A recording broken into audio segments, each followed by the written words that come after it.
El primero, fuimos a la Biblia y vimos que es orar en la Biblia, no que es orar según la definición del diccionario, que es orar según los dogmas humanos, sino a la luz de la Escritura, cómo presenta el Espíritu Santo de Dios en su libro, qué es el concepto de orar. Bueno, Él no da una definición. Cuando Dios hace eso en la Biblia, que no da una definición, es porque Él quiere que colectemos esa definición, porque está en diferentes fracciones a medida que se va desarrollando la revelación. Y desde Génesis comenzamos a ver que en el capítulo 4 los hombres comenzaron a invocar a Dios. Y hablamos de ese invocar a Dios, de ese reflexionar y tener esa comunicación. Comenzó el hombre a invocar a Dios. Génesis capítulo 4 dice, creo que el versículo 26, que el hombre comenzó a invocar a Dios. Génesis 4:26. Comenzó el hombre a invocar a Dios. Invocar implica pensar en Dios, creer que le hay y tener un concepto de quién Él es. Yo, si fuera a escoger un versículo para definición de oración, después de ir ya a este nivel de estudio y observación, yo escogería como definición de la oración Juan capítulo 4, versículo 10. Si conocieras el don de Dios, ¿y quién es el que te dice, dame de beber? Tú le pedirías y él te daría agua. Mira, después de mucha oración y de mucha reflexión, óyeme, y leer comentarios y muchas cosas, yo creo que la definición de oración el Señor la tenía escondida en ese versículo. Oye, yo creo que sí, que ahí Él escondió la definición, que esta está tapada ahí. Dice, si conocieras el don de Dios, nadie puede orar si no conoce, no tiene a quién orar. ¿Cómo invocarán si no te conocen? ¿Ves? Tienes que primero creer que le hay para poderle invocar. Si conocieras el don de Dios, ¿y quién es el que te dice? La persona que ora tiene que tener un conocimiento de cómo es Dios, del carácter de Dios. La persona, dependiendo de lo que tú pienses, de cómo es Él, es tu oración. Si tú piensas que Dios es tacaño, pues tú le pides a Dios, pues que te dé a ti un pedacito de pan nada más y que se muera de hambre el que esté el vecino, que no tenga de sobra. Dice, ¿y quién es el que te dice, dame de beber? Porque en la oración no es un monólogo. En la oración participa aquel a quien se le ora, Dios. Dios quiere que tú te dirijas a Él. ¿Ves? Jesús le dijo a la mujer que estaba en el pozo, dame de beber. ¿Ves? ¿Y qué le sigue diciendo? Tú le pedirías a Él, si tú supieras quién es Dios. Mira, si tú supieras quién es Dios, si tú supieras cómo relacionarte con Dios, si tú supieras qué quiere Dios que tú le pidas, si tú supieras qué hace que Dios se emocione y mueva su mano, tú hablarías a Dios de una forma que obtendrías de parte de Dios el resultado. ¿Estás entendiendo lo que está pasando aquí? Nosotros hablamos que es un invocar, que es un caminar, porque dice que caminó Enoc con Dios, y sabemos que aquellos que caminan juntos es porque se ponen de acuerdo, porque andarán dos juntos si no estuviesen de acuerdo. Entonces caminó Enoc con Dios y no fue más porque Dios se lo llevó. Es decir, que ese hombre habló con Dios y se puso tan y tan de acuerdo, en tan armonía con Dios, que caminaban juntos y Dios se lo llevó. Luego en la tercera vemos que aparece por primera vez la palabra orar cuando Dios le manda a Abraham que ore por Abimelech, y es el uso de la influencia. Si tú conoces, y vuelvo otra vez a mi definición de Juan 4:10, si conocieras el don de Dios, tú ves como Abraham conocía el don de Dios, ¿Y quién es el que dice y conoce a Dios? Porque Abraham conocía a Dios, se hizo amigo de Dios. Y Abraham entonces hace uso de su influencia. Orar es hacer uso de tu influencia. Ora por Abimelech, que si por mí es, se muere, pero si tú me pides, se sana. Uso de influencia. ¿Te diste cuenta? La oración de intercesión. Y en el cuarto, nosotros hablamos sobre la revelación de la oración en su regulación cuando Cristo lo hace en Mateo capítulo 6. Ese fue el último que hicimos, que fue el cuarto punto, de que el Señor Jesús no dice qué es orar, dice cómo orar. Él no dice qué es orar, Él dice cómo orar. Y ahí ya eso lo hablamos en el cuarto, ustedes pueden ir a esas partes, solamente estoy dándoles rápidamente para que se pongan en línea donde estamos. Ahí fuimos y hablamos, vimos en el capítulo 6 cómo él comienza desde el versículo 5, y cuando oréis, y comienza a decir cosas de cómo orar, no seas hipócrita, sea sincero, sea privada, sea confidencial, y comienza a hablar de cuando tú ores que no sea repetición, no uses repetición, no reces. Dice, no reces. El versículo 7 dice, no haga uso de vanas repeticiones. Dice, la motivación, Dios la ve. Muchas cosas que el Señor comienza a hablarle a los discípulos de cómo pueden ellos moldear y cambiar y comenzar a arreglar las actitudes apropiadas para orar. ¿Se dieron cuenta? Yo le quiero leer eso. Porque él termina diciendo, vosotros, en el versículo 9, pues oraréis así. No significa que tienen que hacer vanas repetición, te está dando un patrón. Y Jesús está hablándole aquí a los discípulos, a gente que están todavía bajo la ley, no han sido lavados por la sangre de Cristo. Cristo no ha derramado su sangre, no están bajo la gracia. Y le dice en el versículo 9, vosotros pues oraréis así: Padre nuestro que estás en los cielos, santificado sea tu nombre, venga tu reino, hágase tu voluntad como en el cielo, así también en la tierra.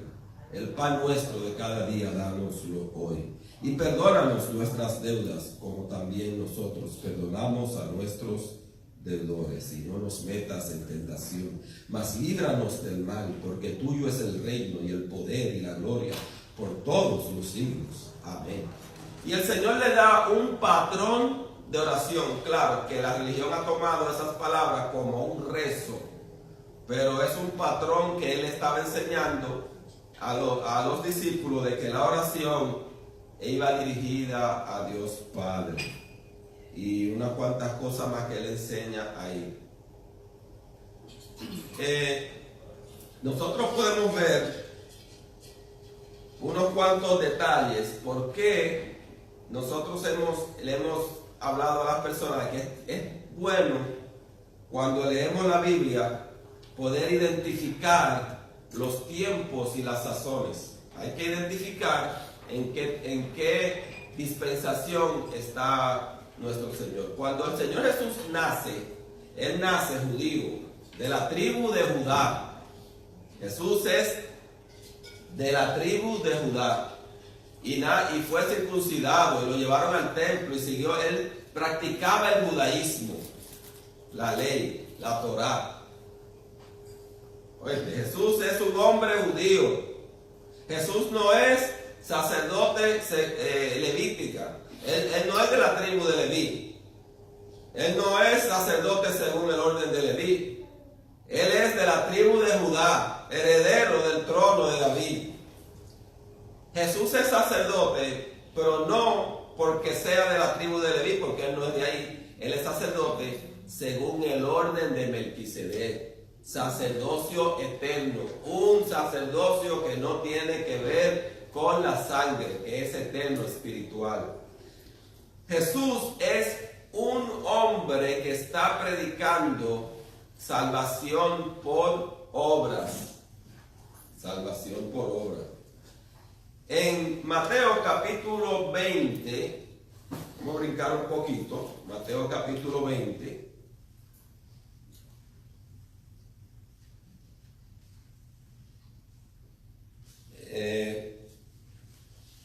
El Señor, bueno, en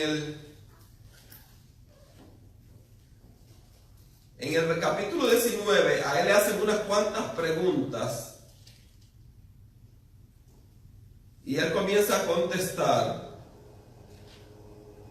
Y hay un joven que le pregunta a Jesús, maestro bueno, versículo 19, versículo 16 en el capítulo 19 de Mateo.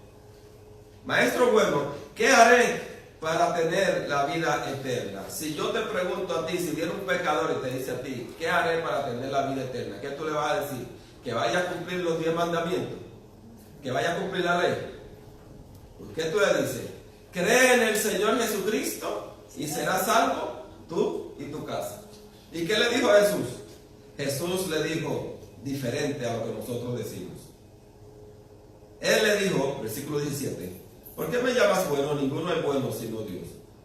Mas si quieres entrar en la vida, guarda los mandamientos. Si quieres obtener la vida eterna, guarda los. ¿Qué le mandó a él hacer? A practicar la ley. ¿Te diste cuenta? Jesús está predicando salvación por obras. La obra dice, obedece lo que dice la ley y Dios te acepta. Y Jesús es un predicador. ¿Lo vieron ahí en 19? Capítulo 19, versículo 17.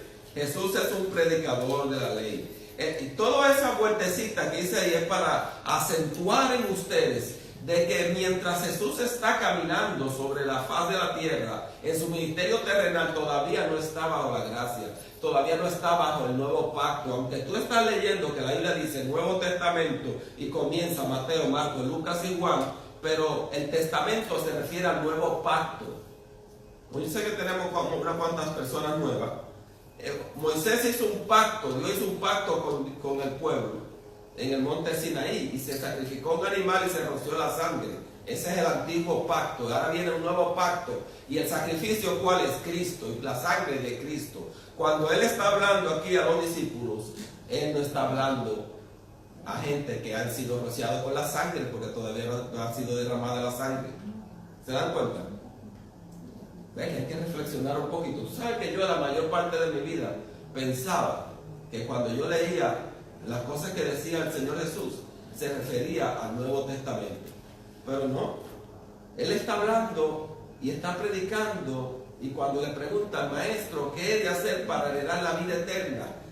Él los manda a cumplir la ley. Y sabemos que el Espíritu Santo ya nos reveló en el Romanos capítulo en el capítulo 8, creo que el versículo 26.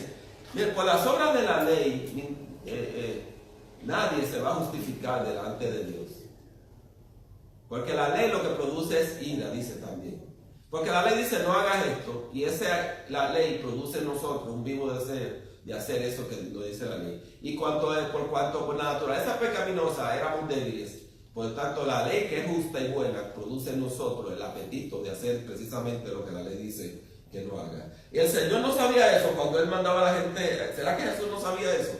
Sí, Él no sabía. Lo que pasa es que era el misterio de la piedad. Todavía nadie sabía cuál era el plan de salvación. Si el enemigo y los religiosos hubieran sabido que el plan de salvación era a través de la entrega, crucifixión, muerte y resurrección de Cristo, la redención por sustitución, el enemigo no hubiera llevado al Señor a la cruz. ¿Te das cuenta? Por eso es un misterio. Él sigue hablando lo que hablaba la ley y predicando lo que predica la ley, para que cuando vayas a la ley y te frustres y no puedas cumplir la ley, te rindas ante Dios. Señor, aquí estoy, traté de cumplir la ley, traté de salvarme por obras, pero no he podido, fracasé, y ahora estoy aquí y me declaro pecador, me entrego, aquí vengo y me entrego, culpable, y ahora acepto que Jesucristo tome mi sentencia, porque el juez dice, la paga del pecado es muerte. Así es que está sentenciado a muerte. Y entonces el Señor dice, pues yo cojo la sentencia y yo voy a morir por él como pecador. ¿Ves? El misterio de la piedad era un misterio de cómo Dios iba a salvar al hombre pecador. No se sabía y todavía eso no estaba diciendo. Por eso decía, hay cosas que yo no le puedo hablar ahora. Hay cosas que ustedes no pueden manejar ahora. ¿Estás entendiendo? Entonces, cuando entendemos de que Jesús está revelando que es orar a un pueblo, a una gente que están todavía bajo la ley, entonces podemos poner en justa perspectiva cosas que yo te voy a decir ahora que te van a sorprender. Vamos a leer ahora el Padre Nuestro como nunca en tu vida tú lo habías leído, aunque te lo sabes y lo has rezado 1.000.000 de veces. Y vamos a ir al Padre Nuestro, capítulo 6 de Mateo. Y él dice en el versículo 9, vosotros pues oraréis así y da un patrón. Y tú vas a ver que ese patrón que él da ahí es la revelación hasta ese punto. El Señor, cuando resucita, comienza a hablar otras cosas y comienza a revelar otras cosas. Comienza un nuevo pacto, pero aquí todavía está en el viejo pacto. Y vamos ahora a leerlo con este lente que nos hemos puesto. Versículo 9. Vosotros pues oraréis así: Padre nuestro que estás en los cielos. Fíjate que antes de que Cristo muriera en la cruz del Calvario, resucitase, viniese el Espíritu Santo y Él viniese a habitar en nuestros corazones, porque Él dijo, hablando del futuro, que Él iba a ver, el Padre y yo vendremos y haremos morada. ¿Ves? Pero antes de que Cristo derramara la cruz del Calvario, Dios estaba lejos. El hombre comenzó a invocar a Dios porque Dios estaba lejos. Adán, ¿dónde tú estás? Oí tu voz en el huerto, tuve miedo y me escondí. Hay una distancia entre Dios y el hombre. Esa distancia se acaba en la gracia. Ahora, nuestro Padre no está lejos en los cielos. ¿Dónde está el Padre y el Hijo? ¿Dónde han venido a morar? En nuestro corazón. Por lo tanto, es un patrón y no se aplica, Padre nuestro que estás en los cielos. No se aplica porque tu Padre está contigo, para que sean uno, como yo soy uno contigo y yo en ellos y tú en mí. Oye, qué cosa más grande. ¿Tú estás oyendo eso? Así es. ¿Y cómo es posible que tú estés confesando de la verdad que ya ocurrió, de que somos uno con Cristo? El Padre está en mí y tú estás diciendo, Padre, que está allá lejos de los cielos y yo aquí en la tierra, millones de años de luz a distancia. ¿Ves? Como que no se aplica. Padre nuestro que estás en los cielos. En los cielos. ¿Es verdad que Dios está en los cielos? Sí. Pero ¿es nuestra relación con ese Padre una de distancia? No. ¿Ves? Eso es lo que estamos diciendo. Santificado sea tu nombre. Recuerda cuando Moisés no pudo entrar a la tierra prometida. ¿Por qué Dios dijo? Porque no santificaste mi nombre. Recuerda, ¿qué significa santificar mi nombre? Que Dios le dijo, háblale a la roca, y él en vez de hablarle, ¿qué hizo? La golpeó. Santificar el nombre de Dios es que tú obedeces lo que Dios dice y reconoce que Él tiene razón y tú no, y que es como Él diga. Pero cuando tú no obedeces, pues tú no estás haciendo a Dios separado como Dios. Santificar es separar, sino que tú te estás mezclando como quien tiene una opinión y tu opinión vale. ¿Sabes? Dios dice eso, pero yo tengo una opinión, también una opinión, tengo que tener un chance de hacer como yo pienso, ¿no? Y te pones al nivel de Dios y no te separas de Dios. ¿Ves lo que significa? Para que no me santificaste, dice. Y ahí dice, santificado sea tu nombre. Pero ¿qué sucede? Que el que está en Cristo, en el nuevo pacto, pero ya ya tú no vives tú. Ahora tú estás en Cristo. Lo que nosotros respiramos es en Cristo. Amén. Nosotros ya no vivo yo. Mas vive Cristo en mí. ¿Ves? Santificado. Fue santificado. ¿Cuándo fue santificado el Señor en nosotros? Santificado es obedecer a Dios. ¿Tú sabes cuándo tú y yo obedecimos plena, total y perfectamente la ley?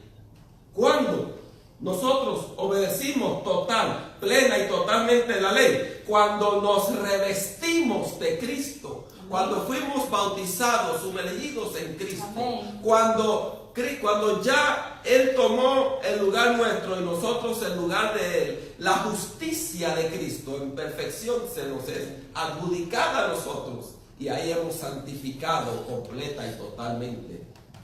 Y ya no más, ya. Ahora no santificamos a Dios por conducta. Nos portamos bien porque ya Él nos salvó, no para que Él nos salve. ¿Ve? Esa es la diferencia. Seguimos. Vosotros pues oraréis así: Padre nuestro que estás en los cielos, santificado sea tu nombre, venga tu reino.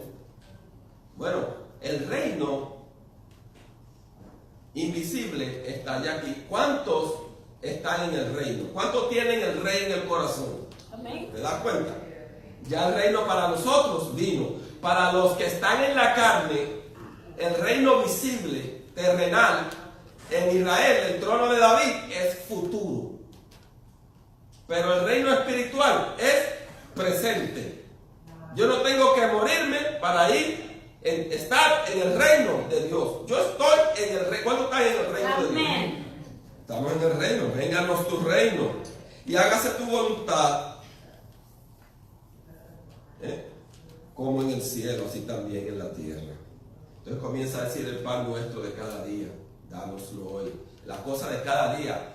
El hombre quería que Dios se involucrara en su diario vivir. Pero imagínate, vuelvo y te digo, para no se aplica a nosotros, porque nosotros, el que le da un vaso de agua a uno de estos pequeñitos, a mí lo hizo. Imagínate que está involucrado el Señor contigo tan directamente. El que los toca a ustedes, me toca a mí. Oye eso. Oye eso. Tú tienes la unción. Oh, gloria. Tú estás sumergido. Una cosa tremenda. ¿Y qué sigue diciendo? Mira el versículo 12. Y perdónanos nuestras deudas. El que está en Cristo, si tú le preguntas a Dios, a una persona que está bajo la sangre, una persona que ha aceptado el sacrificio de expiación de Cristo en la cruz del Calvario, tú le preguntas a Dios si tiene algo que perdonar a esa persona, te dice que no tiene nada que perdonar. Porque cuando lo mira a Cristo. El Señor, si Dios tiene algo que perdonarte, estás perdido. Porque Dios no perdona el pecado. La paga del pecado es muerte. Hay una justicia que tiene que ser satisfecha.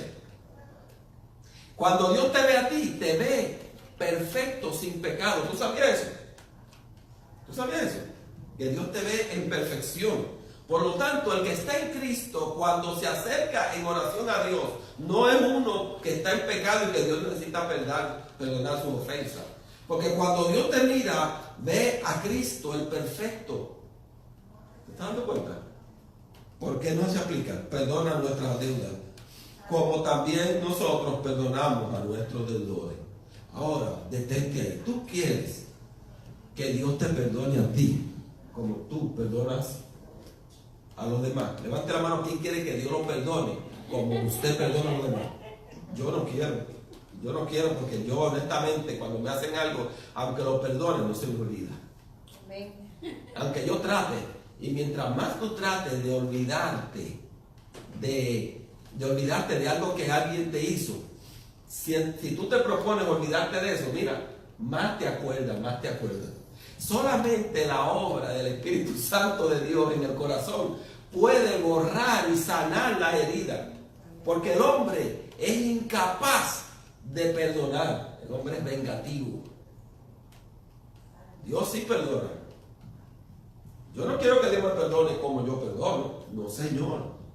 Si no, pregúntale al esposo cuando la esposa le dice: ¿tú te acuerdas lo que me hiciste tal?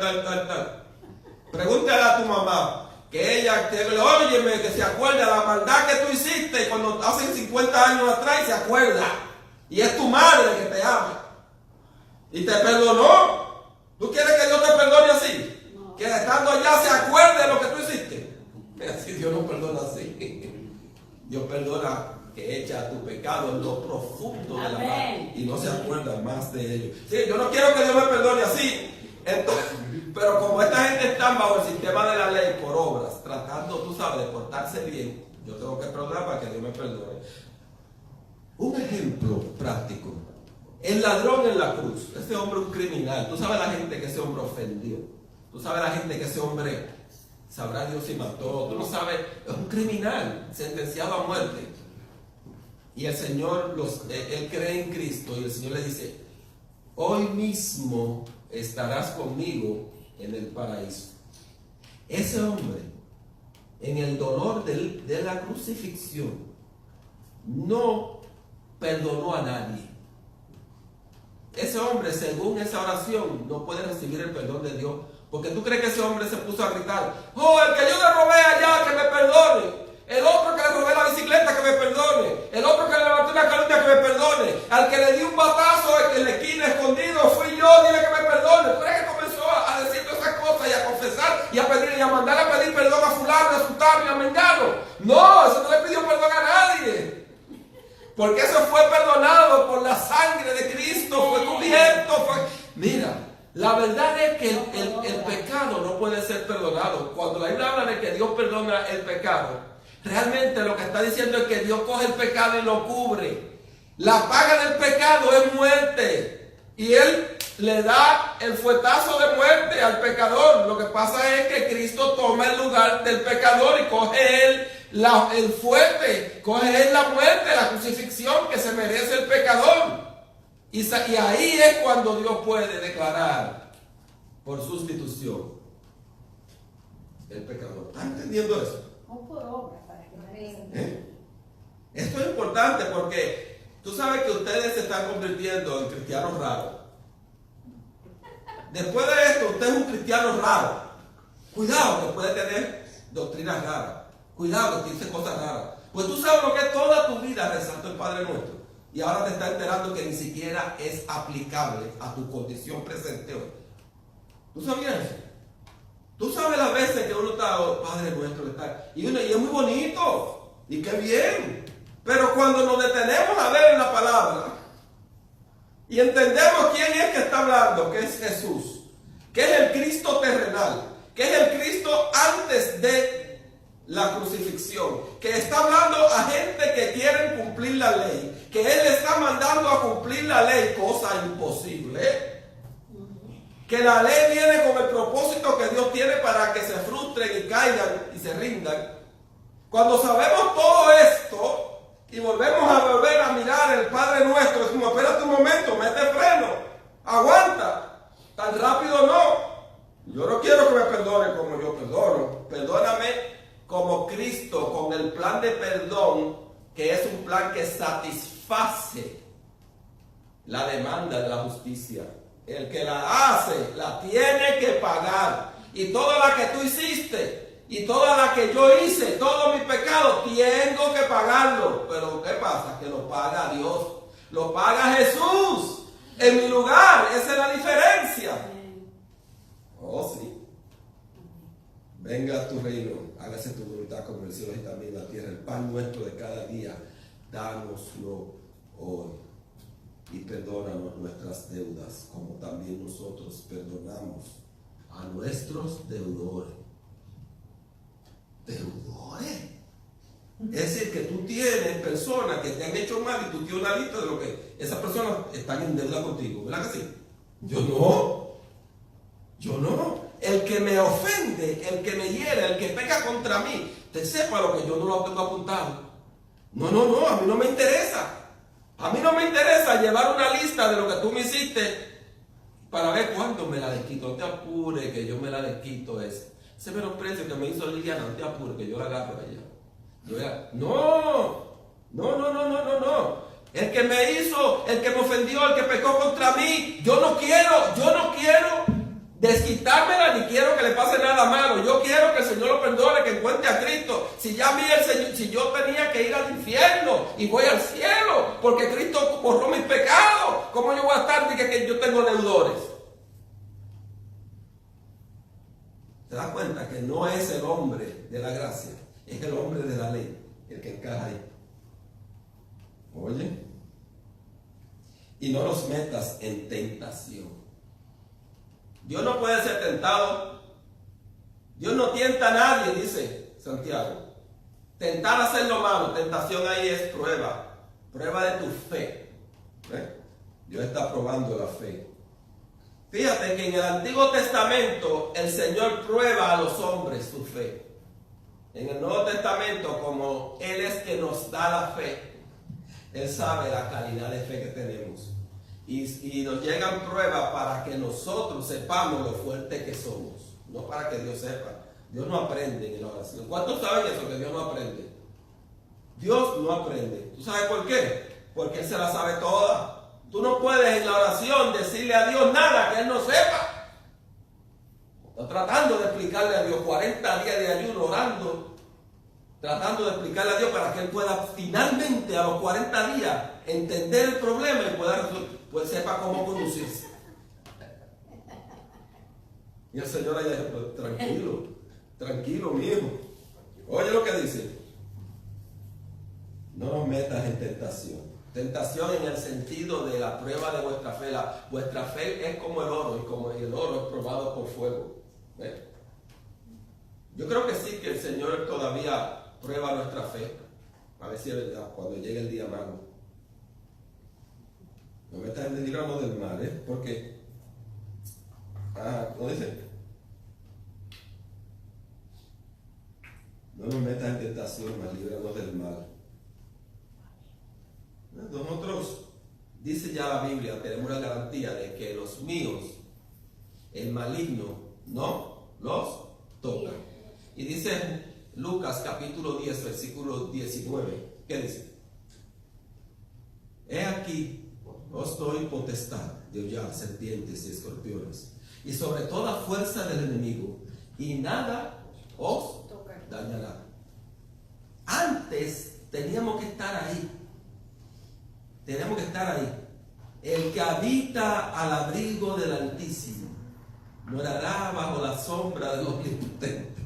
Yo te voy a hacer un sistema diferente. El Altísimo habita dentro de mí. Oye cómo es. Ahora, es un sistema terrible de la gracia. ¡Wow!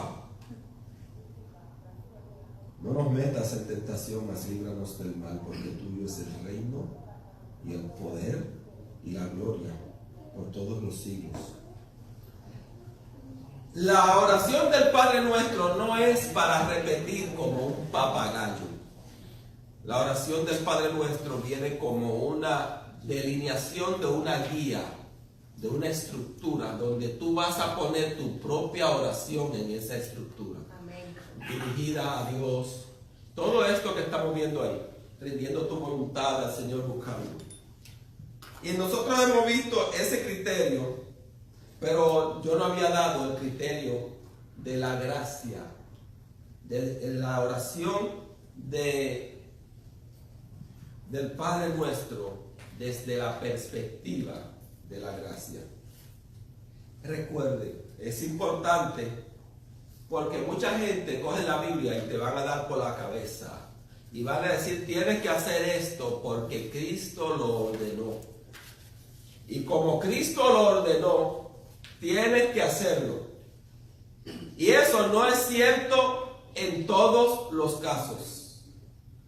Porque Jesús dio una orden y dijo, vayan a los escribas y los fariseos, vete a la sinagoga, a los rabinos, y hagan todo lo que ellos le enseñen. ¿Cuántos aquí se han ido al judaísmo? ¿Cuántos fueron el sábado a guardarlo? ¿Cuántos fueron a estudiar la Torah? ¿Cuántos?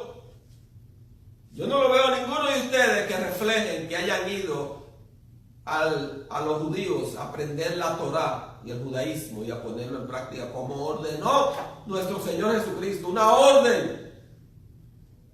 ¿Por qué? Yo no lo veo a ustedes tampoco afanados por ir a la ley y todos los reglamentos que hay en la palabra y de andar cuidado si violo la ley aquí, cuidado si la violo allá. ¿Por qué? Porque ustedes están bajo la gracia. Porque nosotros estamos en otra dispensación. Porque nosotros entendemos de que Cristo estaba hablando en ese momento como el Cristo terrenal. ¿Cuándo están entendiendo eso? ¿Eso qué pasa? Te estoy cambiando la Biblia. Te estoy cambiando tu cristianismo. Porque es diferente ahora. Ahora hay un hablar distinto.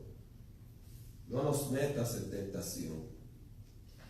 Y quiero ya para terminar delinearlo para los que están tomando apuntes. Yo quiero decirles que a todos los que me escriban a mi correo, yo les voy a mandar una copia de mis apuntes. Yo lo voy a mandar por correo. Si usted me escribe, yo se lo mando. Y todas esas citas bíblicas y todo el bosquejo se los regalo. Todo. Para que usted vaya y lo investigue.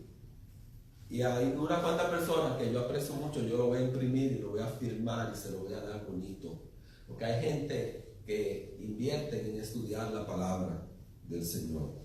Dios aceptó lo que ofreció.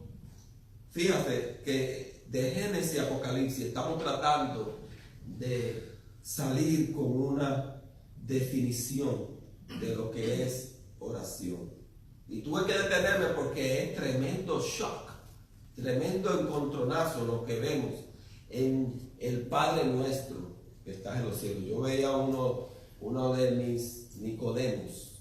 Yo tengo un grupo de personas que son los Nicodemos. Son personas que no vienen públicamente, que vienen secretamente, ¿verdad, Pedro?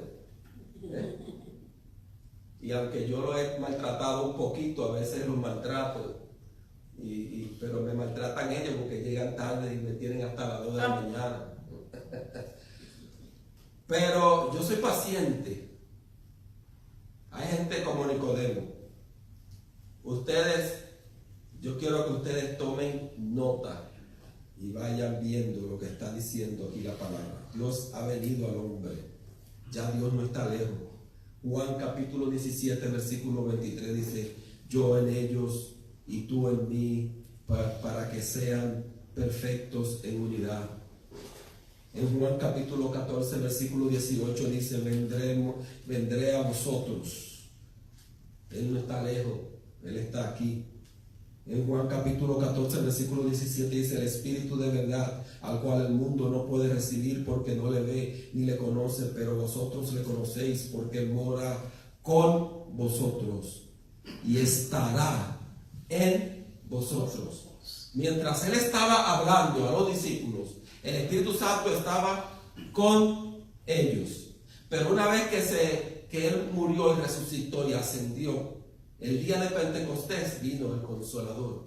Y Él dijo que estaría, fíjate que es futuro, ¿te das cuenta? Que es futuro. ¿Ves que no es lo mismo el presente donde Él está hablando al futuro? ¿Cuántos se dan cuenta que hay un presente y hay un futuro? Vuelvo y lo leo, dice: pero vosotros le conocéis porque mora con vosotros. Presente, está morando. Futuro, ahora dice: y estará en vosotros. Futuro. Sobre esta piedra, esta roca edifica de mi iglesia. Cuando Él estaba ahí no existía la iglesia.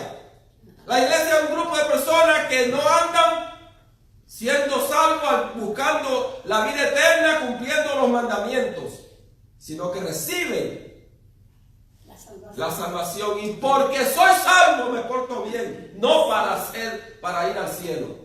Yo no me porto bien para ir al cielo, ni para que Dios me quiera. Yo me porto bien porque amo a Dios, porque Él me salvó, porque ya escribió mi nombre en el libro de la vida. ¿Hasta cuándo no vamos a entender esto? Y cuando te llevan a la Biblia, al Antiguo Testamento, y te dicen: todas estas leyes y aquello, y si no haces esto, Dios no te quiere. No, ya Dios te ama, ya Dios te inscribió. Y porque te ama y te ha inscrito en el libro de la vida, es que nos portamos bien. Claro que hay unos cuantos charlatanes. Claro que sí. Que dicen: ¿cómo? Que ya me pagaron el cheque de la semana antes de que yo comenzara a trabajar la semana. Pues no van, llegan tarde, no hacen el trabajo, comienzan a relajar. Hay personas que si tú le pagas el sueldo del mes el día primero para que trabaje todo el mes, no lo vuelves a ver más. Y si aparecen tarde. Y cuando aparecen no hacen nada. Y ya están pagos. Y por ahí tienen un dicho que dice que músico pago toca mal. Y ese es el problema de los cristianos que usted está viendo por ahí. Músicos pagos, tocando mal porque están pagos. Y le hicieron coca a Dios. Bueno, eso es un término dominicano. Para los que no saben lo que es hacer coca. Cuando éramos niños jugábamos con bolitas y poníamos un home. ¿Tú jugaste bolitas una vez? Y había unos cuantos que eran malos, que cuando estaban perdiendo y tú ponías todas tus bolitas ya para tirar, de repente gritaban ¡Coca! Y agarraban todo lo que había y se lo medían y salían corriendo. Hay gente que cuando Dios le puso toda la bendición en sus manos, le dio la salvación, te escribió en el libro de la vida, y se dieron cuenta estos delincuentes que Dios le había regalado el cielo, salieron corriendo por esa puerta y dijeron, ya Dios me salvó. Y cuando el Espíritu Santo le tocó la puerta y le dijo, oye, no os engañéis, Dios no puede ser burlado. Ellos formaron la doctrina de salvo siempre salvo. Y dijeron, no, después que tú estés inscrito en el libro, de ahí te puede quitar. Pero el Señor dijo, al que yo quiera, yo raeré de mi libro. Así es. El Señor no puede ser burlado. No quiero irme a otro tema por ahí, En Romanos capítulo 8, versículo 26 dice, y de igual manera el Espíritu nos ayuda en nuestra debilidad, pues ¿qué hemos de pedir como conviene? No lo sabemos, pero el Espíritu mismo intercede por nosotros con gemidos indecibles. En el Antiguo Testamento, antes de que Cristo viniese a morar en nuestros corazones, el hombre ora a Dios. En el nuevo pacto, Dios en el hombre ora lo que le conviene al hombre, a Dios. No sé si pueden ver la diferencia. En el Antiguo Testamento, presten atención, en el Antiguo Testamento, los hombres vienen directamente a Dios. En el nuevo pacto, nadie viene directamente a Dios. Tiene que venir por medio de Cristo a Dios. En el Antiguo Testamento tenemos que el hombre comenzó a invocar a Dios, que el hombre se hizo amigo de Dios, caminó con Dios, que el hombre usó su influencia con Dios, y Dios pasó por alto los tiempos de la ignorancia. Pero en el nuevo pacto, tú no puedes ir tú directamente a Dios. Jesús dice algo nuevo. Dice que cuando ustedes oren, que vayan al Padre en su nombre. Nunca antes en la Biblia completa ninguna persona viene a Dios, viene a orar a Dios,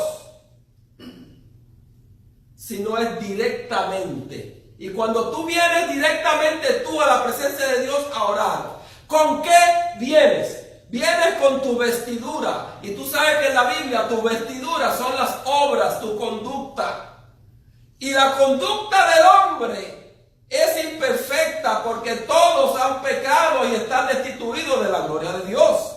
Cuando el hombre llegaba en su oración estaba deficiente. El Señor trataba con ellos dándole crédito a lo que ocurriría en el futuro. Cuando Cristo viene, ahora el hombre no viene. Usted no puede acercarse a Dios. No, Liliana, tú no puedes ir. Aquí llegó Liliana. Porque si llega Liliana a la presencia de un Dios santo, si llega Delio, Señor, Padre, aquí viene Delio a tu presencia. No, Señor. Entiendan esto. Jesús dijo que cuando ores al Padre, ores en su nombre. Es a través de... Él dijo, yo soy la puerta. Porque hay un solo mediador entre Dios y los hombres. Jesucristo, hombre. Tú no puedes ir a Dios por ti mismo. En el momento en que tú vayas a la presencia de Dios, tú con tu carita, te fastidiaste, te quemaste. Porque estamos faltos. Tenemos que ir a Dios en la autoridad, en el nombre, revestidos.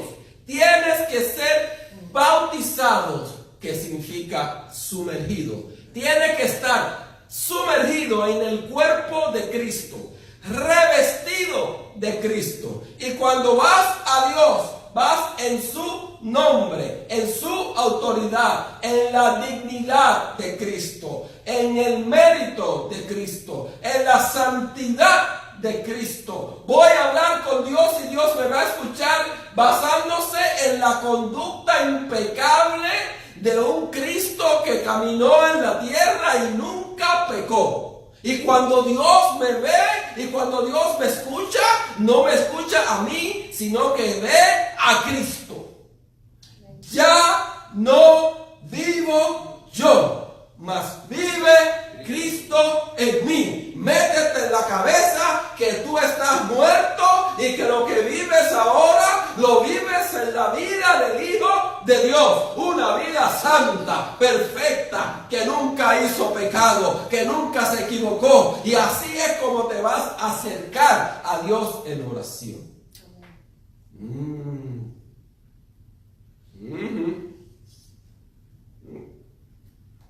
Oh, ¿te diste cuenta de eso? Tú no vayas a Dios por ti solo. Tienes que, cuando vayas a orar, decir y meterte en Cristo. Padre, aquí yo vengo en el nombre de Jesús. Aquí vengo cubierto bajo la sangre del Cordero. Aquí vengo bautizado, sumergido en Cristo. Padre, ya no vivo yo. Aquí viene, Padre, uno revestido de Cristo. Y cuando Él te ve a Cristo. ¿Cuántos están entendiendo eso? Oh, estamos aprendiendo cómo orar. Cómo orar. Oh, sí. Mira lo que dice Gálatas 2:20. Con Cristo estoy juntamente crucificado. Ya yo morí. Gálatas 3:27. Porque todos los que habéis sido bautizados en Cristo, de Cristo estáis ¿qué? Revestidos. Cuando el hombre pecó, hicieron delantares de hoja. Y dice la Biblia que Dios le hizo túnica de piel. Él los revistió. Era símbolo de lo que iba a ocurrir. De cuando nosotros, para acercarnos a Dios, íbamos a estar vestidos de Cristo. Vestido de Cristo. ¿Te diste cuenta? Es importante que reflexiones. Oye esto, es importante. Pues no habéis recibido el espíritu de esclavitud para estar otra vez en temor, sino que habéis recibido el espíritu de adopción por el cual clamamos, Abba, Padre. Romanos 8:15. Oh, sí. Déjame ver si podemos sembrar bien. Qué difícil y qué largo se nos ha hecho en varios episodios para saber qué es orar. Para orar en el nuevo pacto y orar de la forma correcta, primero tienes que estar en Cristo. Tienes que estar revestido de Cristo. Y no puedes acercarte a Dios. Aquí está fulanito y menganita. No, aquí viene uno revestido de Cristo. Yo sé que esto no va a ser fácil. Romper con patrones que por años y años la tradición nos ha puesto a rezar, Padre nuestro que estás en los cielos. Y la mente revierte a las costumbres antiguas. Pero el Espíritu Santo de Dios va a ir trabajando en ti. Y tú vas a llegarte a Dios Padre en el nombre de Jesucristo. Padre, aquí estoy yo.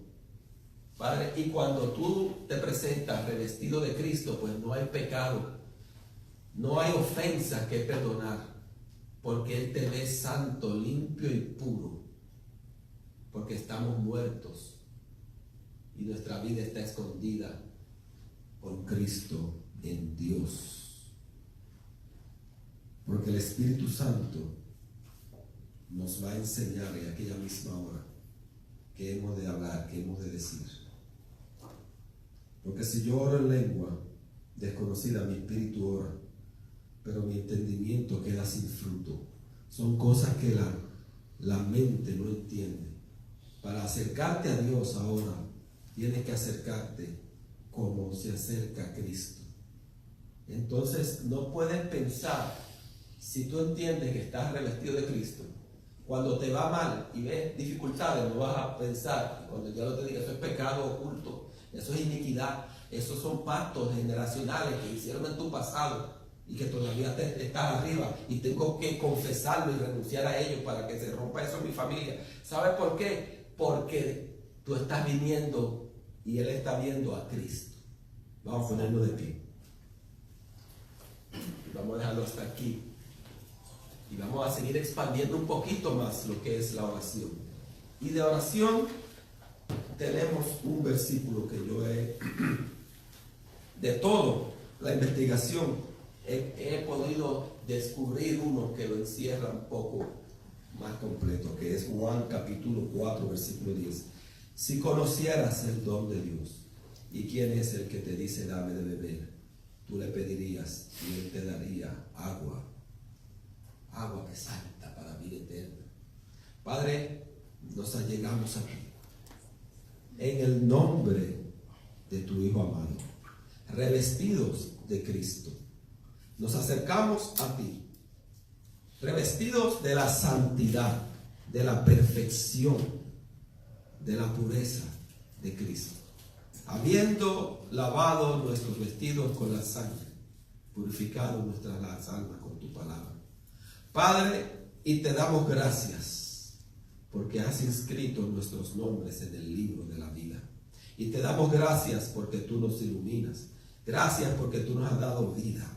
Gracias, Padre. Padre, y ahora te pedimos que el Santo Espíritu de Dios que clama en nosotros, Abba, Padre, y nos hace sentir hijos, y esa potestad de ser hechos hijos, se manifieste en nosotros. Y al caminar invoquemos y caminemos y colaboremos y andemos en una oración perpetua y continua en el nombre poderoso de Jesús. Amén. Amén. Vamos a hacerlo.